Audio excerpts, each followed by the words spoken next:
Right now, over 2 billion people drink alcohol. Beer, wine, spirits. We pour it at every celebration. We toast at weddings. We drink to forget bad days. We drink to make good days better. Alcohol is woven into every single human culture on Earth. But who was the first human to get drunk? When did it happen? And why did our ancestors keep drinking something that makes you dizzy, confused, and sick? The answer goes back much further than you think. Not thousands of years, millions, and we did not invent alcohol. We stumbled into it, literally. There is a theory called the drunken monkey hypothesis, and it changes everything about why humans love alcohol. About 18 million years ago, long before humans existed, our ancient primate ancestors lived in trees and ate fruit, ripe fruit, and here is the key. When fruit gets very ripe, it begins to ferment. Yeast on the skin of the fruit breaks down the natural sugars and produces ethanol, alcohol. So for millions of years, our ape ancestors were eating slightly alcoholic fruit every single day without knowing it. The riper the fruit, the more alcohol it contained, and the more alcohol it contained, the stronger the smell. Here is what happened. The primates who could detect the smell of alcohol could find ripe fruit faster. They ate better. They had more energy. They survived longer. They reproduced more. And over millions of years, evolution selected for primates who were attracted to the smell and taste of alcohol. This means our love of alcohol is not a cultural invention. It is biological.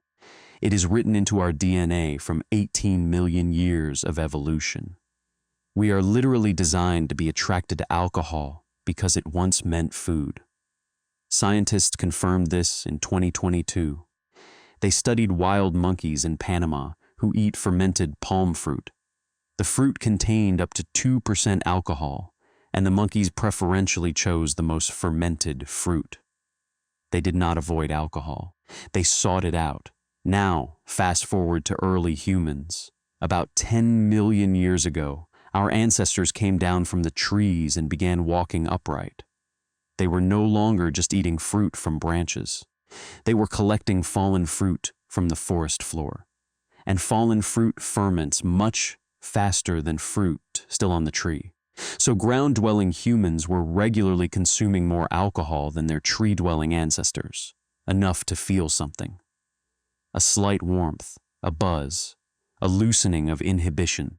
Did early humans get drunk from fallen fruit? Probably not completely wasted.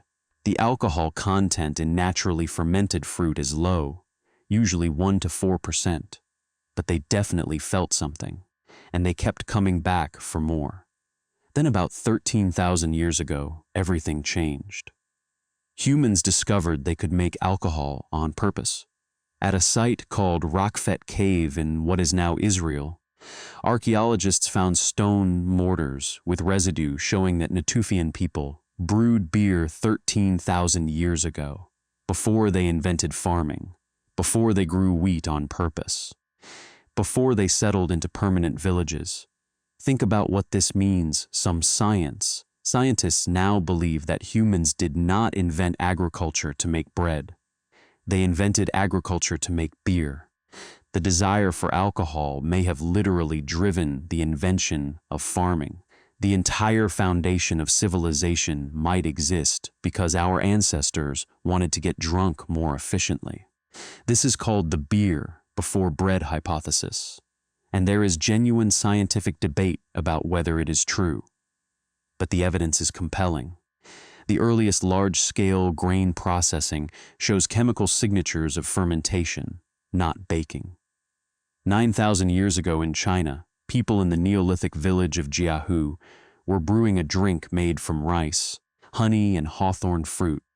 The chemical residue was found in pottery jars, and it is the oldest confirmed deliberately fermented beverage in the world.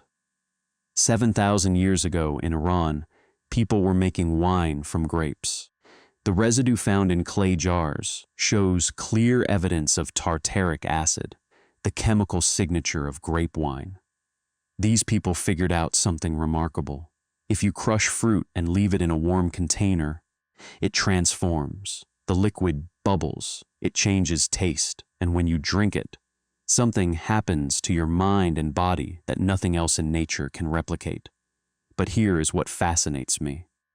Why did they keep drinking it? The first time a human got truly drunk, the experience must have been terrifying. Imagine you are an ancient human who has never experienced intoxication. You drink this strange bubbling liquid, and suddenly the world tilts. Your vision blurs. Your legs stop working properly. You cannot think clearly. You feel warm but also confused. You try to stand and fall over. Your tribe members look at you with alarm. From the outside, you look sick, maybe possessed, maybe dying. Your speech slurs. You stumble. You laugh at nothing. You might vomit. And yet, despite all of that, you do it again the next day and the next. And eventually, your entire tribe is doing it together. Why? Because alcohol does something no other substance in the prehistoric world could do. It lowers inhibition. It reduces fear. It makes social interaction easier. It bonds groups together. It kills pain. And in a world full of constant danger and stress, those effects were irresistible. Think about what life was like for ancient humans. Every single day was dangerous. Predators, rival tribes, starvation, disease, cold, pain, fear. The psychological pressure of prehistoric survival was immense and relentless. Alcohol was the first medicine for psychological suffering, the first antidepressant, the first anxiolytic. Long before modern medicine invented pills for anxiety, ancient humans discovered that fermented fruit made the fear go away for a few hours, and it was social. This is crucial. You did not drink alone in the corner. You drank together, around the fire, as a group. And when a group of anxious, stressed, territorial humans all drink together, something magical happens. The walls come down. The hierarchy softens. People who normally compete start cooperating. People who normally fight start laughing. Alcohol was social glue. It bonded tribes together in ways that sober interaction could not achieve. It created a temporary world where everyone was equal, everyone was relaxed, and everyone felt connected. This is likely why every single human culture independently invented alcohol. Not because they all coincidentally discovered fermentation, but because the social bonding effect of communal drinking solved a fundamental problem every human group faced. How do you get 40 competitive, anxious, territorial primates to cooperate peacefully? You get them drunk together, and then came ritual. Just like smoking became sacred, alcohol became sacred too. Wine in Christian communion, soma in Hindu rituals, mead in Norse ceremonies, chicha in Incan worship. Every ancient religion incorporated alcohol into its most important rituals, because alcohol altered consciousness, and altered consciousness meant contact with the divine. Just like sacred smoke carried prayers upward, sacred drink carried the spirit inward, to a place of peace and connection that felt supernatural. Ancient Egyptians brewed beer as an offering to the gods. Workers who built the pyramids were paid partly in beer, not as a luxury, as a necessity. The beer kept them working, kept them bonded, kept them from revolting. In Mesopotamia, the goddess Ninkasi was worshipped as the divine brewer. They wrote hymns to her, describing the brewing process. Beer was not just a drink, it was a gift from the gods, a technology of social cohesion given to humans so they could build civilization. But, like tobacco, there was a dark side. Ancient humans noticed that some people could not stop drinking, that the substance that bonded groups also destroyed individuals, that the medicine for psychological pain could itself become a source of greater pain. The oldest written records about alcohol already warn about excess. The Sumerians wrote about drinking too much 4,000 years ago. The Egyptians depicted drunken people being carried home by servants. The Bible warns about wine. Every ancient culture that celebrated alcohol also warned about its dangers, because they saw what it did. the strongest warrior reduced to a stumbling fool, the wisest elder saying things he would regret, families torn apart by someone who could not stop drinking. The same duality as fire, the same duality as smoking, something that saves and destroys, something that bonds and breaks, something that heals and kills.